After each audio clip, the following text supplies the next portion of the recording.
Shalom saudara-saudari yang dikasihi Tuhan. Shalom. Selamat datang di Gereja Betani House of Blessing. Tuhan memberkati. Hari ini kita merayakan hari Paskah, hari kebangkitan Tuhan kita Yesus Kristus. Kita mau bersorak-sorai di pagi ini. Kita mau bersukacita di pagi ini. Karena ada pengharapan baru, ada hidup baru yang Tuhan telah sediakan bagi setiap kita. Amin. Mari saya undang untuk berdiri, kita mau berdoa bersama-sama. Terima kasih Tuhan untuk pagi ini. Kami bersyukur atas kebangkitan-Mu yang penuh kuasa dan kasih. Hari ini kami merayakan Paskah, hari kemenangan-Mu atas dosa dan maut. Terima kasih untuk pengorbanan-Mu yang memberikan kami keselamatan, membawa hidup baru, dan pengharapan yang tak tergoyahkan bagi kami semua. Terima kasih karena melalui salib dan kebangkitan-Mu, kami diangkat menjadi anak-anak Allah dan diberikan anugerah keselamatan. Temani kami Tuhan, berikan kami kekuatan untuk menjadi terang dan saksi-saksi-Mu di dunia ini. Di dalam nama Tuhan Yesus, kita yang percaya sama-sama katakan, amin. Di pagi ini saya mau mengundang setiap kita mau bersorak-sorai, kita mau bersukacita bersama. Setuju? Amin? Yuk, mari kita mau angkat pujian kita.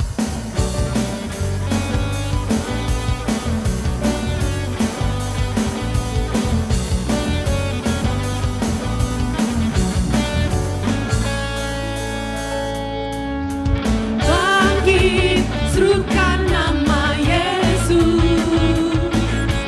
Maju, nyatakan kuasanya. Kita buat iblis gemetar, kalahkan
saya mau lihat jemaat-jemaat House of Blessing dengan fire untuk memuji Tuhan, dengan api yang semangat memuji Tuhan, kebangkitan Tuhan, kita harus berbeda. Amin? Mau lebih bersorak-sorai lagi di dalam Tuhan. Mari, yuk. Allah bangkit, bersoraklah. Allah bangkit, bernyanyilah. Musuh dikalahkan, umatnya dibebaskan. Allah dahsyat di tempat kudusnya. Yang kenceng ya, kita teriak oh-oh-oh-nya. Alright? Oh,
yang hidup. Yesus bangkit, sorakan haleluya. Haleluya, praise the Lord. Let's we sing the song together, church.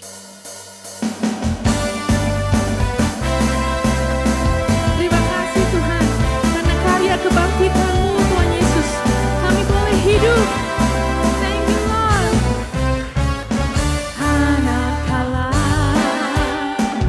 Yesus namanya, menyembuhkan, menyucikan, bahkan mati, tebus dosaku, kubur kosong, membuktikan Dia hidup. Katakan sebab Dia hidup, hidup. Ada hari esok, sebab Dia hidup.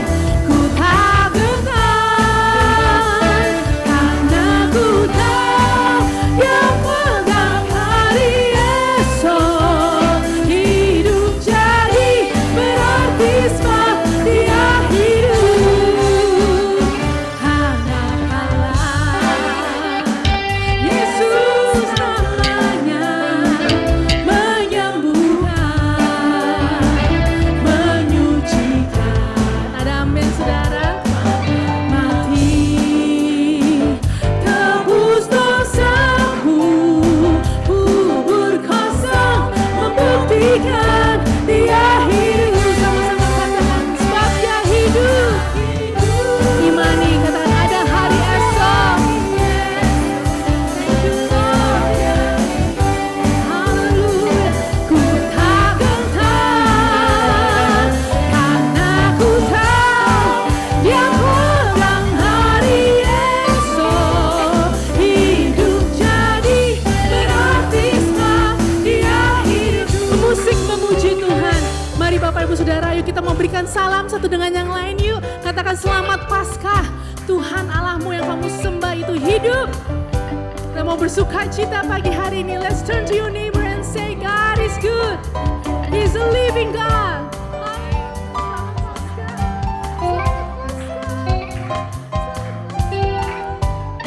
Praise the Lord. Yuk sama-sama nyanyikan ini ya, sama-sama katakan, because He lives, I can face tomorrow. Because He lives, all fear is gone. Because I know He holds the future, and life is worth living just because He lives. Once again, because He lives, I can face tomorrow. Because He lives, all fear is gone. Because I know He holds the future, and life is worth living just because He lives. And life is worth the living just because He lives. And life is worth the living just because He lives. Thank you for living such amazing God. We praise You, Lord. Hallelujah. Bagi Allah kita. Haleluya. Mari silakan duduk Bapak Saudara yang terkasih dalam Tuhan. Thank you. Mari kita mau siapkan hati kita. Kita mau ingat kembali kebaikan Tuhan, kasih pengampunannya bagi setiap kami. Terima kasih Tuhan Yesus. Kami bersyukur kepadamu Tuhan. Pengampunan-Mu Tuhan memulihkan setiap kami Tuhan. Terima kasih Yesus. Haleluya. Sejauh timur dari barat, Engkau membuang dosaku. Tiada Kau ingat lagi pelanggaranku.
We give you thanks, we give you praise for all you've done in our life. You are good, good Father.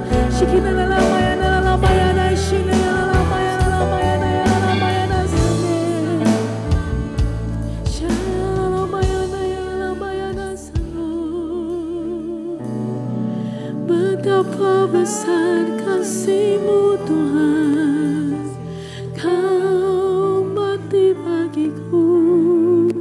Thank you Jesus for your cross, for your sacrifice, my Lord.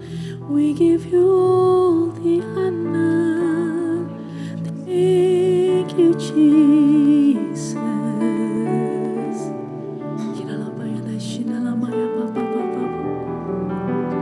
Thank you for your love, Lord. Thank you for your grace.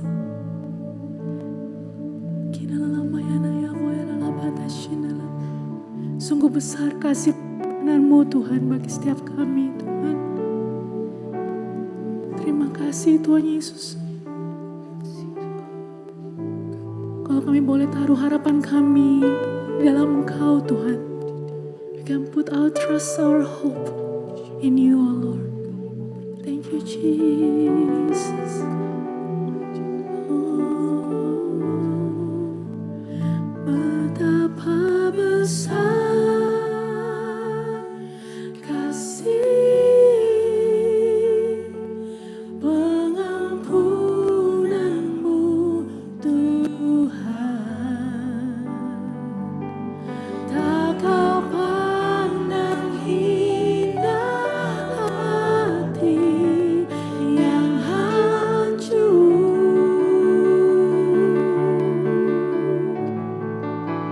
Ku berterima kasih kepadamu ya Tuhan. Pengampunan yang Kau beri, pulihkanku. Pengampunan-Mu Tuhan, pengampunan yang Kau beri, pulihkanku.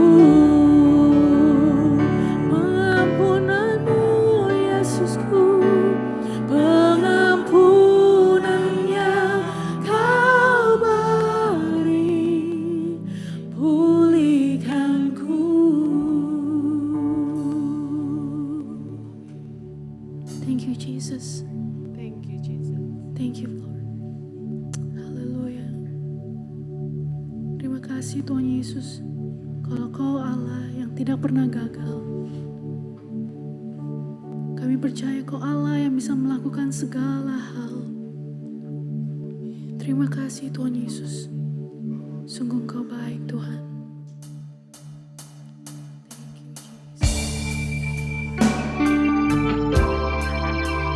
Haleluya. Pagi ini kita percaya Kau Allah kita, Allah yang dahsyat, Allah yang ajaib, Allah yang berkuasa. Thank you Lord. Haleluya. Miracles when you move, such an easy thing for you to do. Your hand is moving right now.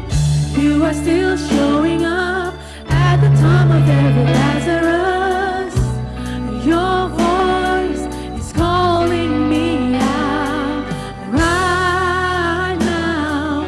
I know You're able, and my God, come through again. You can do all things. You can do all things but fail. 'Cause you've never lost a battle. No, you've never lost a battle. And I know you never will. Oh, we believe that everything is possible, Lord.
berikan tepuk tangan yang meriah untuk dia. Haleluya, haleluya. Terima kasih Tuhan, kami bersyukur dan hati kami meluap-luap Tuhan karena Paskah, karena kebangkitan Kristus, karena kemenangan di atas kayu salib, kemenangan dari kematian Tuhan, dan Kau hidup untuk selama-lamanya. Terima kasih Tuhan, terima kasih Tuhan. Kami bersyukur bahwa ada Good Friday, ada Happy Easter, ada Paskah. Engkau mati dan bangkit Tuhan. Terima kasih, kemenangan sudah Engkau lakukan dan Engkau sudah jamin Tuhan di dalam kehidupan kami. Terima kasih Tuhan. Hari ini Tuhan biarlah Engkau berbicara, curahkan kuasa-Mu, the spirit of strength Tuhan. Kuasa kebangkitan-Mu Tuhan dalam kehidupan kami, sehingga kami boleh mengalami kemenangan di dalam segala hal. Terima kasih Tuhan. Dalam nama Yesus kami berdoa. Haleluya. Amin. Kita berikan tepuk tangan sekali lagi. Thank you worship team. Thank you semuanya. Silakan duduk Bapak Ibu yang terkasih. Haleluya. Selamat Hari Paskah. Happy Easter. Happy Passover. Kita memperingati kebangkitan Tuhan Yesus Kristus. Saudara, kemarin tadi sempat ngobrol-ngobrol sama Brother Richard tadi di jalan ya. Terus kita ngobrol ya. Ada 500 kuburan yang terbuka pada waktu kematian Tuhan Yesus. Dan dia bertanya, bukankah Yesus itu yang pertama kali bangkit ya? Bukankah Yesus yang pertama kali bangkit, baru setelah itu diikuti oleh yang lainnya? Tapi saya mau katakan 500 orang itu adalah orang yang hidup dalam perjanjian lama. Ya, yang mati sebelum Kristus mati, ya. Jadi dibangkitkan karena mereka percaya kepada Allah, ya, dan Kristus pertama kali bangkit pada hari Minggu, 3 hari setelah Good Friday. Kenapa 3 hari? Karena kalender Yahudi itu dimulai pada jam 6 malam. Oke? Bukan seperti kita, biasanya jam 12 malam, midnight, ya. Kalender Yahudi itu dimulai jam 6 malam. Jadi hari pertama itu sudah hari Jumat, dan hari Sabtu dan Minggu, hari Minggu, hari yang ketiga. Oke? Nah, pernahkah saudara berpikir seandainya Yesus tidak mati dan tidak bangkit, dan tidak ada agama Kristen, saudara mau agama apa? Pernah nggak saudara berpikir? Tadi saya duduk di situ, saya berpikir, iya, agama apa ya? Mungkin yang orang-orang Tionghoa, orang-orang Chinese, agamanya ya Konghucu, ya toh? Ya, mungkin yang Asia, mungkin agamanya Buddha. Karena nggak ada kekristenan. Ada yang mau jadi Yahudi? Ya toh? Atau mau jadi Islam? Mesti korban ada? Bikin korban kambing binatang? Ya. Tapi, saudaraku, ya inilah kekristenan, saudaraku. Dari semua klaim kekristenan, ada satu hal yang paling signifikan dan paling diserang dari segala agama yang lain, yaitu banyak dipermasalahkan adalah Kristus itu mati dan bangkit. Ya, Kristus itu mati dan bangkit. Pertanyaannya, bisa tidak orang mati itu bangkit? Oke? Dan dari benar tidak kekristenan itu kita bisa melihat Yesus itu bangkit dari antara orang mati. Sebab kalau Yesus itu mati dan bangkit, maka itu suatu berita yang luar biasa. It's very important, significant. Karena ada orang yang mati dan bangkit dan hidup selamanya. Itu satu berita yang penting sekali, bahkan lebih penting daripada Natal. Karena semua orang pasti mati. Ya. Entah mati muda, mati tua, Mati normal, mati sakit, semua orang pasti mati. Jadi kalau Yesus mati itu biasa. Tapi kita tahu bahwa Yesus mati dan bangkit. Ini hal yang luar biasa. Ya, ini hal yang luar biasa. Di Alkitab, saya sebutkan cuma 1-2 karena banyak. Orang yang mati dan bangkit di dalam perjanjian lama, ada anak perempuan Sunem. Oke, itu mati dan bangkit. Mujizatnya dilakukan oleh Nabi Elisa. Dalam perjanjian baru, Yesus membangkitkan anak muda di Nain, Lazarus dibangkitkan setelah 4 hari. Ya. Kemudian Tabita dibangkitkan oleh Petrus, dan Yutikus dibangkitkan oleh Paulus. Ada beberapa orang yang tercatat di dalam perjanjian lama dan perjanjian baru, mati dan bangkit. Tetapi masalahnya, semua orang yang dicatat di dalam Alkitab, itu mati, bangkit, dan mati lagi. Hanya Yesus yang mati, bangkit, dan hidup selama-lamanya. Jadi pusat kekristenan itu seharusnya salib, bukan hanya salib, tetapi juga kubur yang kosong. Sehingga waktu kita ziarah, kita akan mendatangi kubur yang kosong. Di pintu itu dikatakan bahwa he is not here because he is risen. Dia tidak ada di sini karena dia sudah bangkit. Jadi bukan hanya salib, karena kematian itu semua orang akan mati. Tapi kebangkitan itu sesuatu yang spesial, sesuatu yang luar biasa.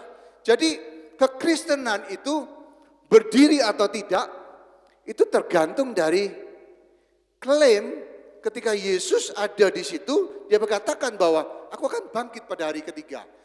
Klaim kekristenan, kebenaran kekristenan itu tergantung daripada kebangkitan Kristus.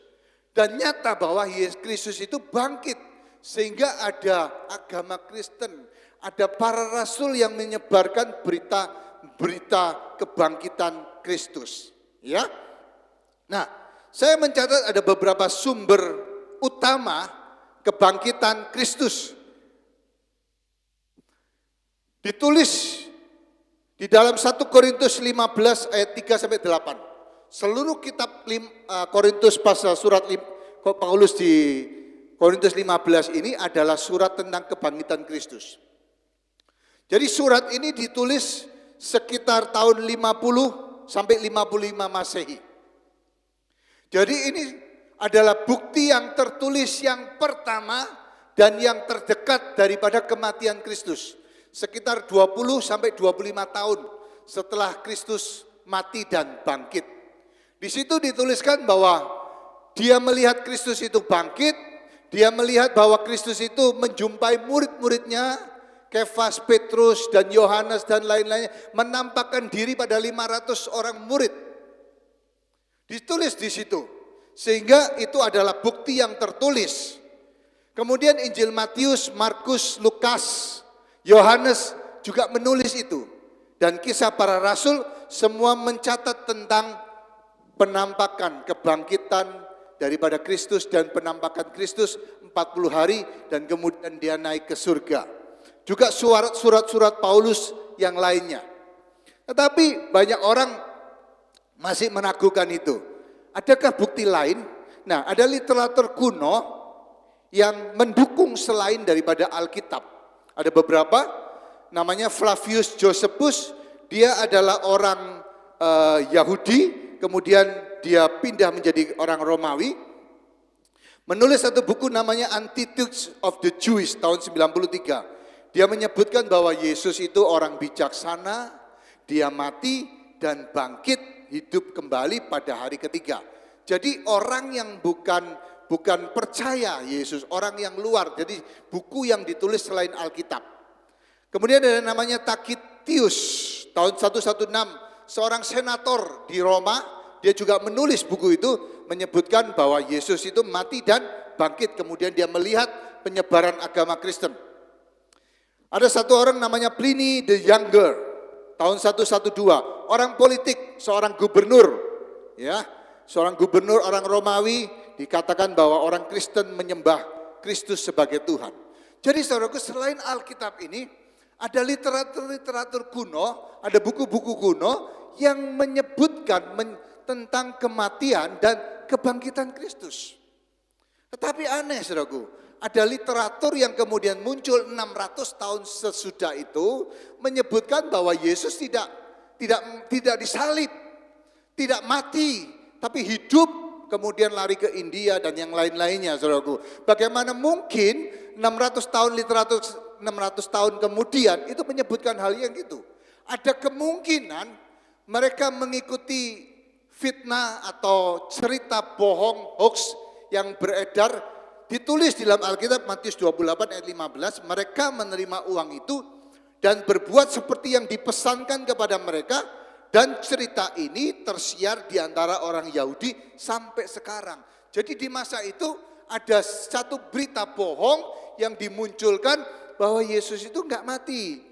Yesus itu mati tapi mayatnya diambil oleh murid-murid Tuhan Yesus. Ya, dan orang-orang Romawi, pasukan Romawi itu kecolongan waktu mereka tidur, mayatnya diambil.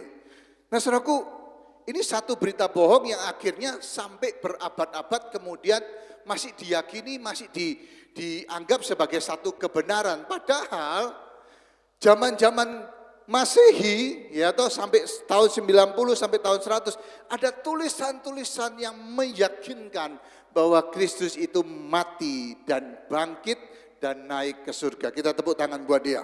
Haleluya. Nah, ini satu berita penting saudaraku. Karena itu setelah kitab Injil ada yang namanya Kisah Para Rasul. Kitab Kisah Para Rasul, The Acts. Nah, Kisah Para Rasul itu saudaraku, kalau saudara baca, maka inti daripada khotbah-khotbah para rasul itu adalah kebangkitan Kristus. Karena ini satu berita yang penting.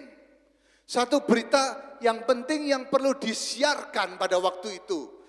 Jadi satu kebenaran yang perlu diberitahukan kepada orang-orang lain bahwa Kristus itu mati dan bangkit, saudaraku. Jadi mereka enggak khotbah tentang Natal, tentang kelahiran Kristus. Mereka enggak khotbah tentang jalan kehidupan atau khotbah di bukit dari khotbah the Mount Beatitudes, ya, khotbah di bukit Tuhan Yesus diterangkan saudaraku, atau khotbah tentang berkat. Tidak. Para rasul pada waktu itu khotbah tentang satu hal, dan inilah yang menjadi inti daripada kekristenan, yaitu Kristus mati dan bangkit. Dia bangkit. Mereka memberitahukan bahwa ada kebangkitan yang Kristus lakukan, ada kebangkitan. Kita lihat ada beberapa ayat, kita nggak bisa masukin semua ayat. Kisah Para Rasul 2 ayat 23 sampai 24. Dia yang diserahkan Allah menurut maksud dan rencananya telah kamu salibkan dan kamu bunuh oleh tangan-tangan bangsa-bangsa durhaka. Tetapi Allah membangkitkan dia dengan melepaskan dia dari sengsara maut, karena tidak mungkin ia tetap berada dalam kuasa maut itu.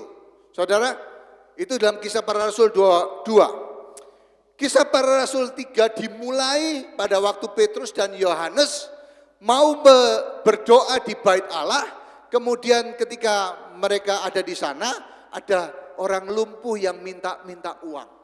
Oke, dan Petrus berkata, emas dan perak tidak ada padaku, tetapi dalam nama Yesus bangkit dan berjalanlah.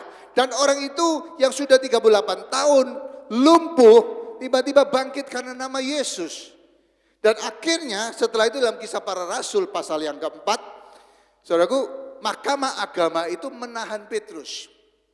Ditanyain, diperiksa saudaraku, diadili. Tapi apa yang Petrus katakan?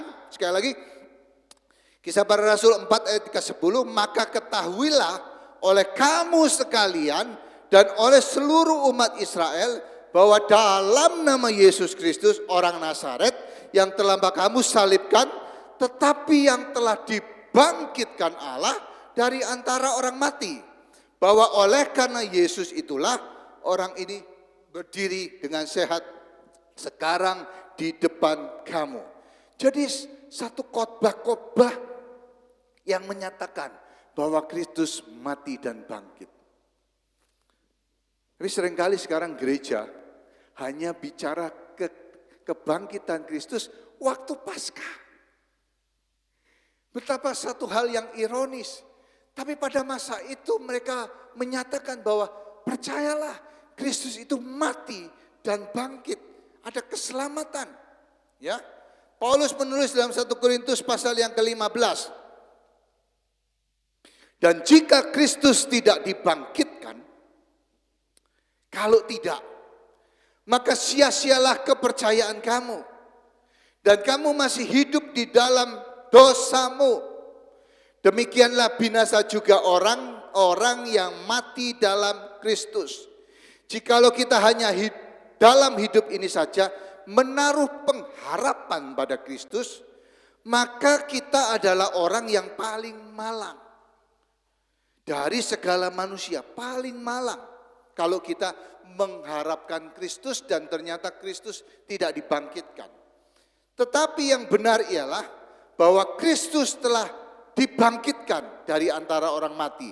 Sebagai yang sulung dari antara orang yang telah meninggal. Yang benar Kristus sudah mati dan dibangkitkan. Saudara, berita ini satu berita yang sangat penting sekali. Kenapa?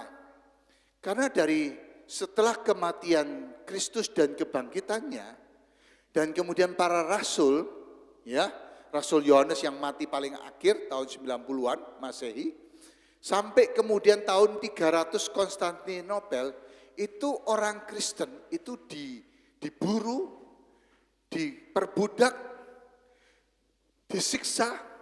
Bahkan di Roma itu ada satu tempat yang namanya Kolosium.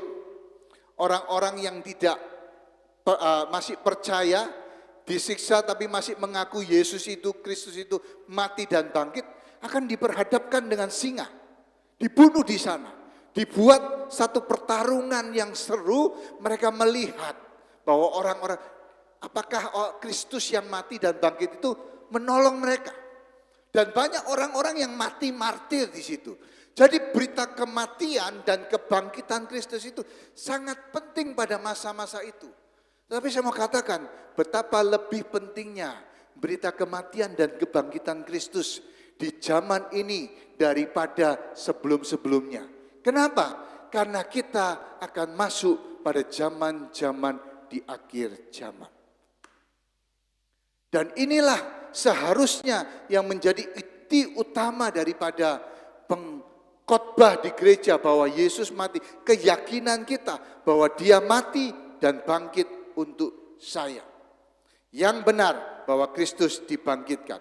Nah, ada seorang yang namanya Warner Wallace.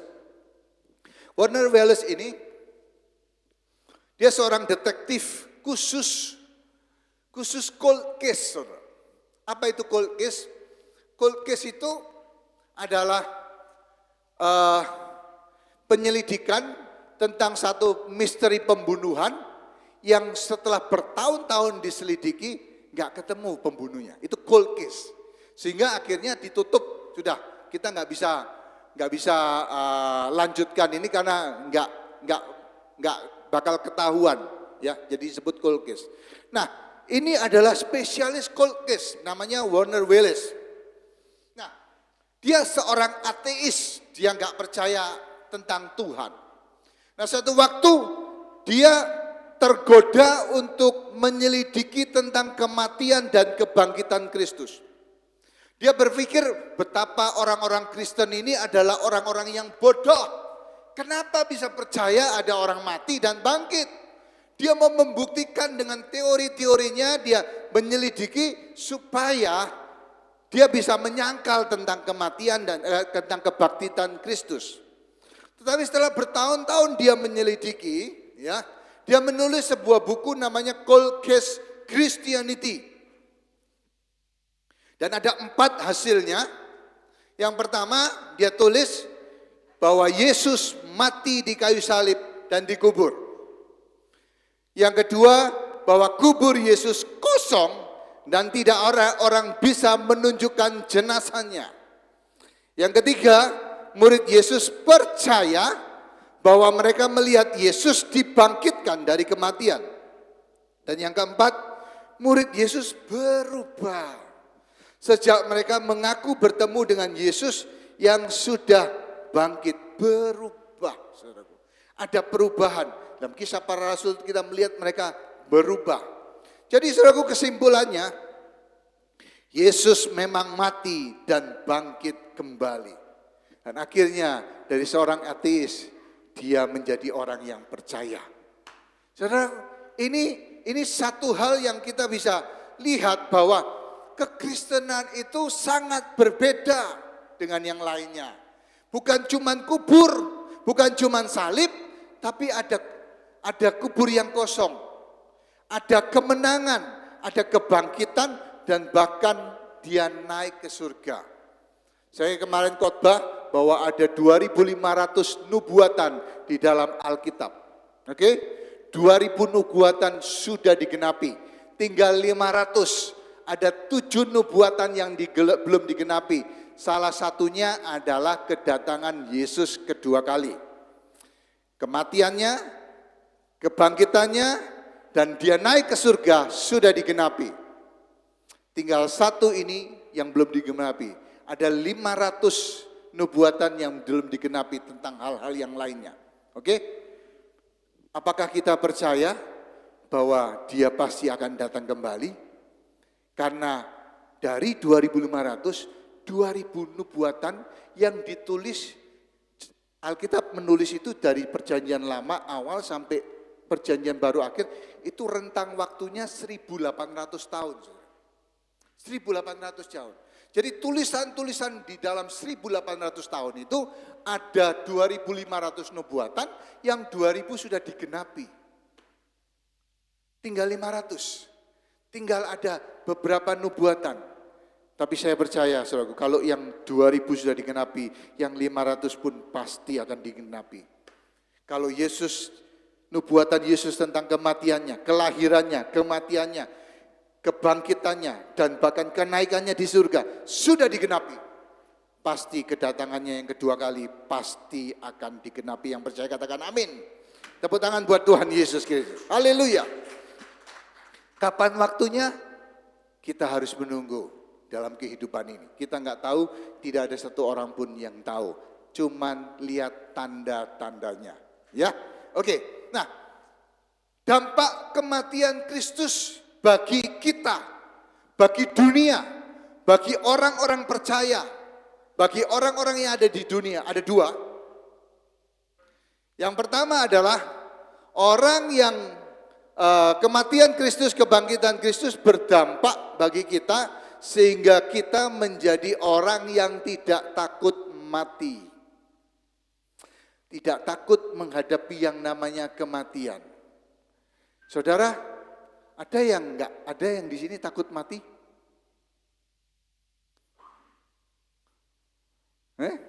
Ada yang tidak takut mati?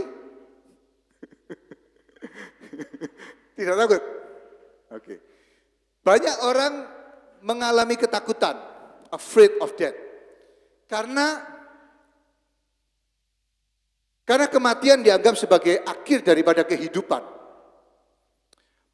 They don't know what happened next after death.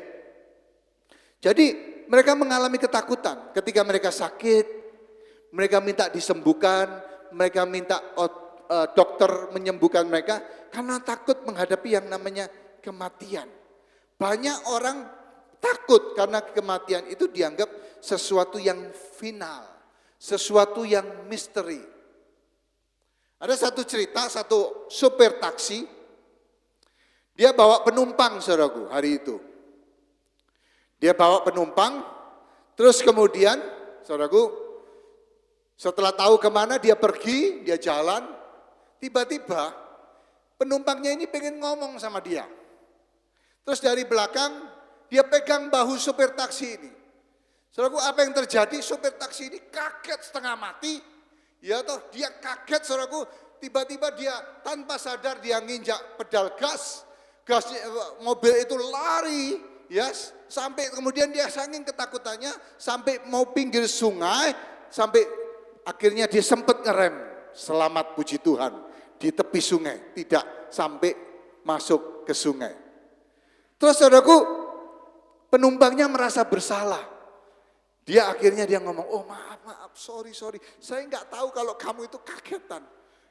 Terus orang supir taksi ini bilang, no, it's not your fault. Enggak, ini bukan salah kamu, enggak apa-apa. Ini saya mau katakan, ini pertama kali saya jadi supir taksi. Kemarin saya supir mobil jenazah. Jadi begitu dia pegang, waduh, masih kebiasaan bawa mobil jenazah.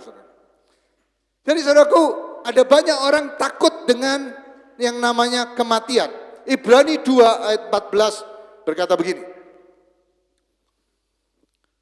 Karena anak-anak itu adalah anak-anak dari darah dan daging. Maka ia juga menjadi sama dengan mereka dan mendapat bagian dalam keadaan mereka, supaya oleh kematiannya, jadi anak-anak yaitu kita semua, ia memusnahkan dia yaitu iblis yang berkuasa atas maut. Dan supaya dengan jalan demikian, ia membebaskan mereka yang seumur hidupnya berada dalam perhambaan oleh karena takutnya kepada maut. Saudaraku, ada ada roh yang memberikan orang ketakutan terhadap maut. Tetapi kebangkitan Kristus membebaskan kita dari kematian. Dari ketakutan akan kematian. Kita tahu bahwa kematian itu pasti, kita satu waktu pasti mati, tetapi Kristus yang sudah dibangkitkan, kita juga akan mengalami kebangkitan seperti Kristus. Ada kehidupan baru setelah kematian. Seperti Kristus yang hidup setelah dia mati, kita percaya bahwa kita yang mati di dalam Kristus, kita yang mati percaya kepada Kristus, ada kebangkitan, ada kehidupan setelah kematian ini. Satu kematian bukan satu perpisahan dengan selama-lamanya, bukan kebinasaan, tapi kehidupan baru yang kita miliki di dalam Kristus. Yang bisa katakan amin. Nah, satu orang namanya Dr. Timothy Clark Smith. Dia saking takutnya terhadap kematian, saking takutnya menghadapi kematian, dia sudah pesan bahwa kalau dia mati, dia harus dikuburkan dengan cara-cara tertentu. Dia minta, saudaraku, supaya ada jendela di atas batu nisannya. Terus kuburnya juga dikasih cermin. Jadi orang yang di luar yang masih hidup, itu bisa lihat wajahnya. Kenapa? Karena dia berpikir begini, ya kalau saya benar-benar mati, kalau saya hidup lagi, mati suri ya hidup lagi, nggak ada orang yang nolong. Tapi kalau misalnya dia bisa teriak, ya, dia bisa lihat orang di depan, orang luar, orang yang di atas sana bisa lihat dia tersenyum begitu ya, ada orang yang bakal menolong dia. Itu dia takut begitu. Ya kalau saya benar-benar mati, if not, ya toh saya kan terkubur hidup jadi mati, saudaraku. Ya kan, nggak bisa keluar. No. Terus kemudian dia minta lagi, di sebelah tangannya itu ada tali. Tali itu sampai naik ke atas, terus di atas itu ada lonceng. Jadi kalau dia hidup lagi, dia bangun gitu ya, nggak jadi mati, dia bisa bunyikan lonceng itu. Terus kemudian dia minta lagi, ada satu permintaan terakhir. Dia bilang, di tangan saya harus ada dua benda, kanan kiri. Yang pertama palu, yang kedua chisel. Dia pikir kalau nggak ada orang yang lihat, dia bisa buka peti matinya itu, dia bisa keluar, saudaraku. Tapi sampai sekarang dia nggak keluar. Tapi inilah, saudaraku, satu kebodohan bahwa ada orang yang takut mati. Tapi ini satu kutuk, satu roh yang memberikan ketakutan. Paulus berkata dalam 1 Korintus 15 ayat 55, hai maut, di manakah kemenanganmu? Hai maut, di manakah sengatmu? Saudara, ini satu berita yang luar biasa, satu tantangan yang luar biasa. Saudara, mungkin saudara sudah sering dengar ayat ini hari-hari ini. Ya, sudah sering dengar mungkin dari Sunday School, dari mana saudara, dari ketika saudara baca Alkitab, saudaraku. Tapi ini berita ditulis pada waktu di sana sebelumnya bahwa orang nggak percaya ada kebangkitan setelah kematian. Jadi ini satu berita yang luar biasa. Hai maut, di manakah kemenanganmu? Hai maut, di manakah sengatmu? Tidak ada. Kristus yang mati sudah dibangkitkan. Dan semua orang akan bangkit, semua orang yang percaya akan mengalami kebangkitan.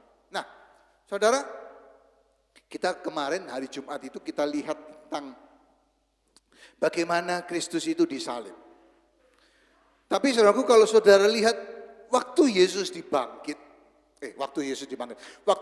ditangkap, ya, satu-satunya orang yang melawan adalah yang namanya Petrus. Dia hunus satu pedang. Alkitab katakan pedang, tapi yang kemarin lihat cuma pisau kecil. Kemudian dia hempaskan dan akhirnya ada satu orang, Malkus namanya, itu putus telinganya, tapi Tuhan sambungkan kembali. Ya, tapi kalau kita lihat bahwa semua orang itu lari, meninggalkan Yesus yang ditangkap. Semua orang lari, bahkan ada satu orang. Alkitab menulis dalam satu kitab Injil, ada satu orang muridnya yang kena tangkap dan tiba-tiba jubahnya ketarik, dia lari, dia tinggalkan, dia lari telanjang. Sampai begitu. Jadi saudaraku, kalau kita lihat bahwa murid-murid Yesus itu adalah orang-orang yang penakut. Ketika Yesus ditangkap, mereka lari semua. Mereka takut mati, mereka takut ditangkap, takut disiksa. Bahkan Petrus sendiri yang ngomong, saudaraku, dia ngomong pada waktu Yesus bicara tentang penyaliban dia di atas kayu salib, dia berkata, engkau tidak akan mati, aku akan menolong engkau. Ya, tapi Yesus katakan bahwa engkau sebelum ayam berkokok, engkau akan menyangkal aku 3 kali. Bahkan bukan cuma menyangkal, Petrus bersumpah bahwa dia tidak kenal orang yang namanya Yesus. Tapi saudaraku, dunia berubah ketika Yesus bangkit. Rasul-rasul yang lari ketika Yesus ditangkap, tiba-tiba menjadi orang yang berani. Kisah para rasul dipenuhi dengan catatan bahwa mereka berani bersaksi di hadapan mahkamah agama. Mereka pergi ke tempat ke Mesopotamia, ke Yunani. Mereka mengabarkan Injil, saudaraku. Mereka pergi ke tempat lain, mereka memberitakan Injil bahwa Yesus mati dan bangkit. Saya mencatat, saudaraku, ada kematian para rasul. Dari 12 rasul hanya satu orang yang mati normal, yaitu Yohanes, anak Zebedeus. Dia mati setelah ditahan di Pulau Patmos, ya. Terus kemudian dia mati normal, mati tua umur 90 tahun, ya. Tapi Petrus, dia disalib terbalik, kepala di bawah di Roma. Sekarang di kuburnya dia dibangun Basilika Petrus di Roma. Ya, atas perintah Kaisar Nero. Dia minta posisi di bawah karena dia merasa tidak layak mati seperti Yesus. Andreas disalib berbentuk X setelah disiksa dan dicambuk. Tetapi dia tidak dipaku, dia cuma diikat dengan tali. Selama 2 hari sebelum dia dibunuh, dia bersaksi tentang Kristus, kematian dan kebangkitan Kristus. 2 hari di atas kayu salib. Yakobus anak Zebedeus dipenggal dengan pedang, ya. Tahun 44 dia adalah rasul pertama yang mati sebagai martir. Kemudian Filipus disalib, disiksa dan dibunuh. Tempat di sekitar Laodikia di Hierapolis. Bartolomeus atau Nathanael dikuliti hidup-hidup lalu dipenggal, tempatnya di Armenia. Thomas ditombak di India, di Chennai. Saudaraku, saya kemarin ketemu seorang pastor China, dia bilang, kalau kamu ke China, saya bawa kamu ke kuburannya Rasul Thomas. Tempat di India, di China, ditombak hingga mati. Matius, pemungut cukai, saudaraku. Seorang yang pemungut cukai, orang berdosa, dia menjadi rasul, dia menjadi seorang yang penulis kitab Injil, Matius, dibunuh dengan pedang atau tombak di Ethiopia atau di Persia. Yakobus, anak Alfius, dilemparkan dari puncak bait Allah, lalu dipukul dan dirajam dengan batu. Yudas Tadius, dia disalibkan di Persia. Simon orang Selot disalib di Afrika. Paulus ditahan di Roma, kemudian dipenggal kepalanya sekitar tahun 64-67. Dia tidak disalibkan karena dia orang Romawi. Yakobus, saudara Yesus, dirajam batu di Yerusalem. Selain itu, ada murid-murid Yohanes yang hidup meneruskan berita Injil, namanya Polikarpus. Dibakar hidup-hidup tahun 155. Menurut catatan sejarah, api tidak membunuh dia, tapi dia ditikam dengan pedang di tengah api. Dia disuruh menyangkal Yesus. Dan ada satu kata-kata yang terkenal, 87 tahun, dia tidak pernah mengecewakan aku. Kenapa sekarang aku harus mengecewakan dia? Wow, Polikarpus. Ignatius dari Indagio, mati di Colosseum tahun 110 Masehi. Eutychus martir 165, dia dihukum mati di Roma. Saudara, ini orang-orang yang mati, yang dulunya adalah pengecut. Orang-orang yang tidak berani, orang-orang yang takut mati. Tapi hari itu mereka berani mati memberitakan bahwa Yesus mati dan bangkit. Biarlah kita melalui kebangkitan Kristus ini juga tidak takut yang namanya kematian. Ada kehidupan setelah kematian. Biarlah kita percaya bahwa ada keselamatan, ada surga, ada kemuliaan ketika kita mati. Yang percaya katakan amin. Itu yang pertama. Yang kedua, ada orang-orang yang tidak takut mati, tetapi takut hidup.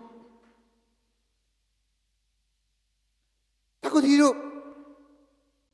Ada orang-orang yang tidak takut mati, tetapi takut hidup.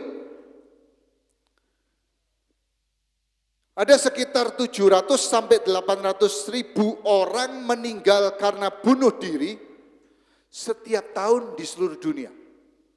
800 ribu. Ini setara dengan 2.000 orang setiap hari. Orang yang tidak takut mati tapi takut hidup. 2.000 orang setiap hari mati bunuh diri. Dan mungkin 1 orang setiap 40 detik. Saudara, ini satu berita yang mengenaskan. Ternyata ada orang-orang yang tidak takut mati mengambil kematian karena takut menghadapi yang namanya kehidupan. Takut menghadapi yang namanya kehidupan. Kemarin saya sempat dengar berita atau saya baca satu artikel berapa hari yang lalu di Texas, anak umur 15 tahun, dia ke sekolah, dia bawa pistol di Texas, Amerika, dia bawa pistol, dia tembak gurunya, mungkin marah sama gurunya, terus kemudian dia bunuh diri. Umur 15 tahun. Tidak takut mati, tapi takut hidup. Saudara bisa bayangkan anak umur 15 tahun. Dan saudara yang ditembak gurunya, mungkin gurunya pernah ngomong yang tidak baik.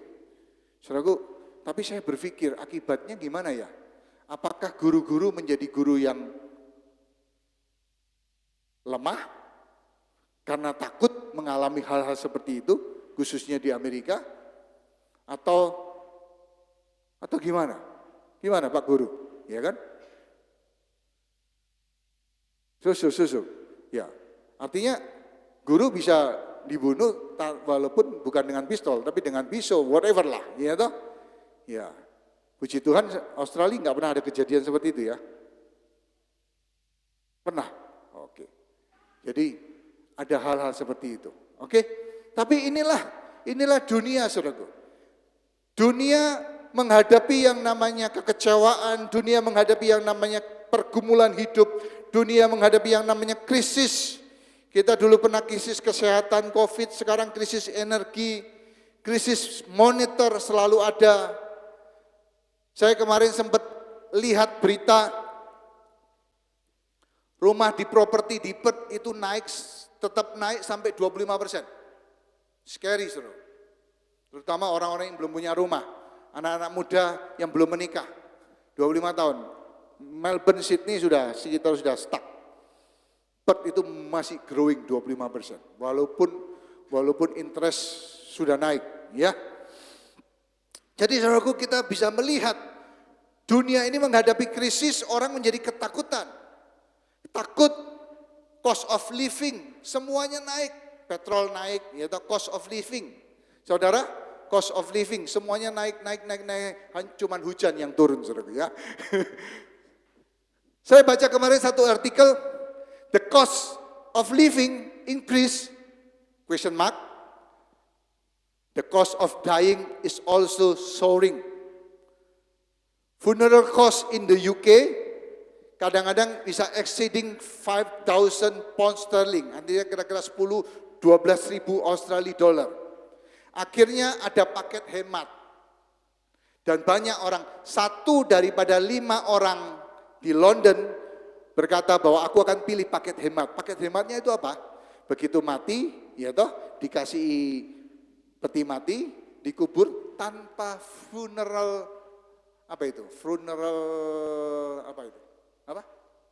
position. Jadi langsung dikubur aja. Itu hemat ongkos. Itu hemat ongkos. Ya, saudara bisa bayangkan, saudara. The cost of living naik, the cost of dying pun naik. Orang lahir, ya toh, hidup susah, mati pun susah, ya toh. Bahkan akhirnya pemerintah beberapa negara memberikan satu subsidi. Akhirnya diberikan satu, kalau ada orang yang mati sudah nggak bisa bayar, udahlah government yang mati. Tapi ya sederhana.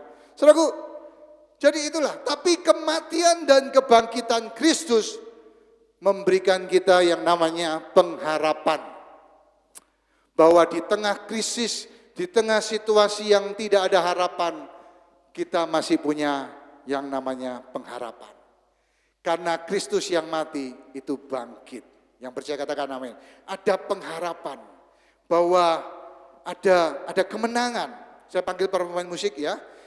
Roma 8 ayat 18, sebab aku yakin bahwa penderitaan zaman sekarang tidak dapat dibandingkan dengan kemuliaan yang akan dinyatakan kepada kita. Ya. Jadi ada kemuliaan surga. Yohanes 16 ayat 33. Semuanya itu kukatakan kepadamu, supaya kamu beroleh damai sejahtera. Dalam dunia, kamu menderita penganiayaan, artinya kehidupan yang sulit. Kristus tidak menjanjikan hidup yang mudah. Tetapi Alkitab katakan, kuatkanlah hatimu, aku telah mengalahkan dunia.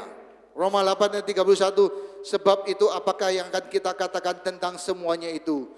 Jika Allah di pihak kita, siapakah yang akan melawan kita? Saudara, dampak daripada kita harus ketika kita melihat Kristus mati dan bangkit, jangan takut lagi. Jangan takut kematian, jangan takut menghadapi kehidupan yang semakin sulit. Walaupun ini akhir zaman, kita percaya bahwa Tuhan menyertai kita. Ada kuasa kebangkitan, ada kuasa kemenangan yang Tuhan berikan dalam kehidupan kita. Sekalipun sulit, sekalipun mungkin Tuhan gak bebaskan kita langsung, Tuhan gak berikan kemenangan kita kepada kita secara langsung. Kita mesti harus berdoa, kita mesti berpuasa. Tapi percayalah, sesulit apapun kita punya Tuhan yang memberikan kemenangan. Dia hidup dan dia ada di di sebelah kanan Allah Bapa. Dia berdoa syafaat untuk kita. Dia memberikan kemenangan. Mari kita siapkan hati kita untuk masuk dalam perjamuan kudus. Saya panggil para petugas. Mari kita berdoa. Bapa, terima kasih Tuhan. Engkau yang telah mengirim anak-Mu yang tunggal, Tuhan Yesus, untuk datang ke dunia ini, membawa berita keselamatan, berita kerajaan Allah, bahwa Engkau sudah menyediakan satu tempat di surga buat kami yang percaya. Engkau jalan, kebenaran, dan hidup. Satu-satunya jalan menuju Bapa, satu-satunya jalan yang membawa kita masuk di dalam kehidupan kekal. Melalui kematian dan kebangkitan Kristus, kita percaya bahwa ada kehidupan setelah kematian. Dan hari ini kami mau menerima tubuh dan darah Kristus. Kami mau mengambil roti dan anggur sebagai perlambang daripada tubuh dan darah Kristus. Dan biarlah melalui tubuh Kristus kami mengalami kemenangan. Hidup kami dikuduskan, disucikan, diselamatkan. Kami percaya bahwa Engkau hidup dalam kehidupan kami. Dan kami boleh hidup bersama dengan Engkau lagi. Bahwa hidup kami bukannya kami lagi, tapi Kristus yang hidup di dalam kami. Terima kasih Tuhan. Kami telah mati bersama-sama dengan Engkau mati. Dan kami yang telah mati dibangkitkan juga melalui kebangkitan. Di dalam nama Yesus kami berdoa. Haleluya. Amin. Mari silakan dibagikan. Kasih Tuhan sungguh mulia, tulus dan sempurna mengasihiku. Pengorbanan di Kalvari sungguh berharga, Kau tebus dosaku. Terpujilah Tuhan Yesus, ditinggikan di atas pujian. Dari dalam lubuk hatiku, ku sujud dan berterima kasih. Kasih Tuhan Kasih Tuhan sungguh mulia, tulus dan cinta yang ada di dunia selalu beri lebih dari yang layak ku terima. Mari kita bangkit berdiri. Semua yang sudah lama. Pujilah Tuhan Yesus, ditinggikan ditinggikan di atas pujian. dari dalam Lubuk hatiku, ku sujud dan berterima kasih. Terpujilah Tuhan Yesus, ditinggikan di atas pujian. Dari dalam lubuk hati kami, lubuk hatiku, ku sujud dan berterima kasih. Mari kita angkat roti dengan tangan kanan kita. Terima kasih Tuhan buat pengorbanan-Mu di atas kayu salib. Sebab pada malam Tuhan Yesus sebelum dia diserahkan, dia mengambil roti, dan sesudah itu dia mengucap syukur. Lalu ia memecah-mecahkan roti itu dan berkata, inilah tubuhku yang diserahkan bagi kamu. Perbuatlah ini menjadi peringatan akan daku. Bukankah roti yang kita angkat dengan tangan kanan kita adalah persekutuan dengan tubuh Kristus? Mari kita makan dalam nama Yesus.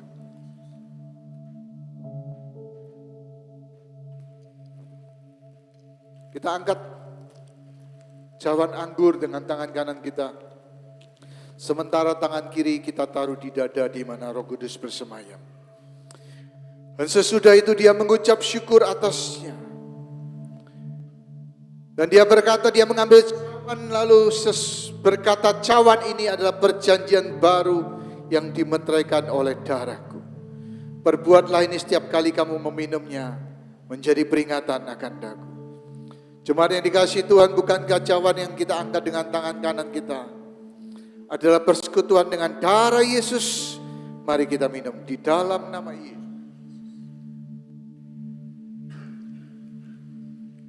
Terpujilah Tuhan Yesus, ditinggikan di atas pujian. Oh,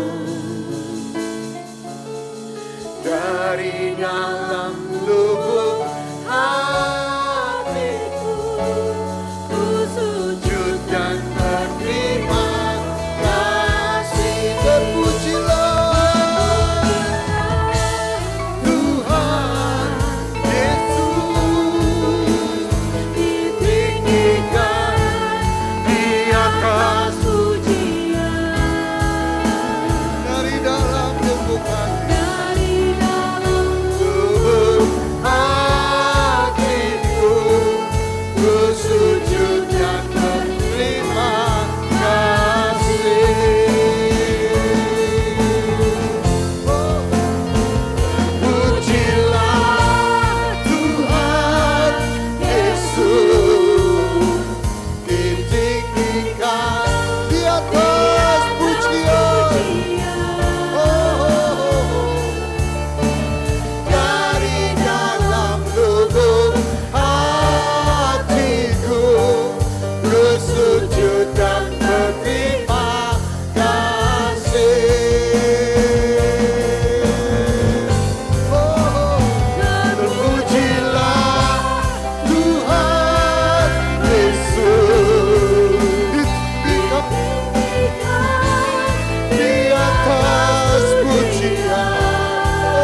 semua mengucap syukur. Terima kasih Tuhan. Mari kita mengucap syukur. Kita bersyukur, kita berterima kasih buat tubuh dan darahnya yang dicurahkan dalam kehidupan kita. Pengampunan dosa yang telah diberikan kepada kita. Haleluya. Terima kasih Tuhan. Terima kasih. Mari kita semua mengucap syukur. Pujikan pujian syukur. Nyanyikan pujian syukur, terima kasih. Oh, terima kasih Tuhan. Terima kasih. Oh, kami bersyukur di hari Paskah ini Tuhan, terima kasih. Engkau bangkit, Engkau mati, Engkau bangkit. Oh, terima kasih Tuhan. Haleluya, haleluya. Oh, terima kasih. Oh, haleluya. Syabakaraboria balabala. Terima kasih Tuhan. Oh, kami naikkan pujian syukur. Kami naikkan penyembahan kami kepadamu Tuhan. Sujud di hadapan-Mu. Haleluya, haleluya. Oh, terima kasih. Engkau layak terima pujian kami. Engkau layak penyembahan kami Tuhan. Oria masyebekira boria balala. Haleluya. Haleluya, haleluya. Terima kasih Tuhan. Oh, we sing to you Lord. We sing new song. Let our mouth full of praise and worship Lord. You are worthy. You are worthy. Oh, you are worthy. Yes, Lord, you are worthy. Oh, haleluya. Oh, mari kita angkat tangan, kita menyembah Dia. You are worthy, Lord. You are worthy. Receive all praise, receive all glory. Haleluya. Oh, haleluya. Oh, shibikira wala boria mashebekira wala. Haleluya, haleluya. Haleluya, haleluya. Saudara, kalau Dia nggak mati dan Dia nggak dibangkitkan, kita nggak ada di sini, saudara. Kita nggak ada di gereja. Gereja tidak pernah ada dibangun. Tidak ada kekristenan. Tapi hari ini kita menjadi orang-orang Kristen. Kita menjadi orang-orang yang diselamatkan. Kita menjadi orang-orang yang mengalami covenant dengan Allah. Jurang pemisah dengan Allah. Tabir bait suci itu yang memisahkan antara ruangan maha suci dan ruangan suci sudah dirobek, sudah dipecahkan. Allah yang dulunya tersembunyi hanya bisa didatangi 1 tahun sekali oleh pendamaian dari seorang imam besar. Tapi ruang maha suci itu terbuka. Allah keluar dari sana. Hadirat Tuhan bukan ada di bait Allah, di tabut perjanjian lagi. Hadirat Allah boleh kita rasakan di mana-mana di tempat ini. Melalui Paskah, mari kita berikan hidup kita kembali kepada Tuhan. Let us give our commitment again to the Lord. Dia yang telah mati dan dia telah bangkit. Dia yang memberikan kehidupan. Kita yang sudah diselamatkan. Seharusnya kita yang mati disalib. Tapi Tuhan melepaskan semuanya. Tuhan membebaskan kita dari semuanya. Mari biarlah anugerah Tuhan, keselamatan yang Tuhan sudah berikan, tidak kita sia-siakan di dalam kehidupan kita. Hari ini saudaraku, kita tidak akan mengalami ketakutan dan tidak takut hidup karena Kristus hidup di dalam kehidupan kita. Kalau kita mati, kita akan bertemu dengan Kristus. Kita akan mengalami kemuliaan. Kita akan dibangkitkan sesuai dengan janjinya. Karena dunia sudah melihat kebangkitan. Dan kita akan melihat kebangkitan kita di akhir zaman. Tapi hari ini, melalui kehidupan yang kita lewati saat ini, ada banyak krisis-krisis yang perlu kita hadapi. Tapi biarlah tidak membuat kita patah semangat. Tidak membuat kita menjadi orang-orang yang gampang menyerah. Tetapi biarlah kita menjadi orang-orang yang dipenuhi dengan pengharapan. Kita dipenuhi dengan kepercayaan bahwa Tuhan memberikan kemenangan dalam kehidupan kita. Sekalipun kita harus hidup mengalami semuanya, tapi Tuhan menyertai kita. Di tengah perjalanan hidup ini ada Tuhan, ada Roh Kudus yang menyertai kehidupan kita. Mungkin hari ini doamu belum dijawab, tapi percayalah bahwa Tuhan akan menjawab doamu. Percayalah bahwa Tuhan akan memberikan hal yang sesuai dengan kehendaknya dalam kehidupanmu.